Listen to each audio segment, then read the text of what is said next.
ततः स किङ्करान् हत्वा हनुमान् ध्यानमास्थितः।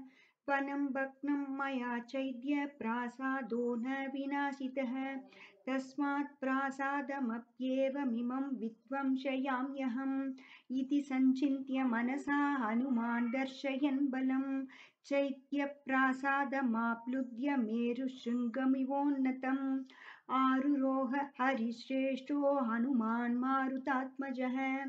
आरुह्य गिरिशङ्काशं प्रासादं हरियूथपः। बभौ स सुमहातेजा प्रतिसूर्य इवोदितः। संवृदृश्य चतुर्दर्शं शैत्यप्रासादमुत्तमम् हनुमान् प्रज्वलन् लक्ष्म्या पारियात्रोपमोऽभवत्। स भूत्वा सुमहाकायः प्रभवान् मारुतात्मजः।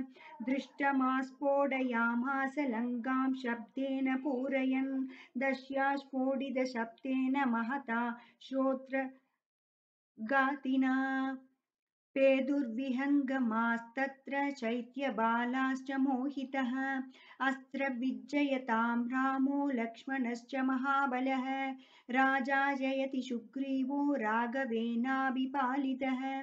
दशोऽहं कोसलेन्द्रस्य रामस्याक्लिष्टकर्मणः। हनुमान् शत्रुसैन्यानां निहन्ता मारुतात्मजः।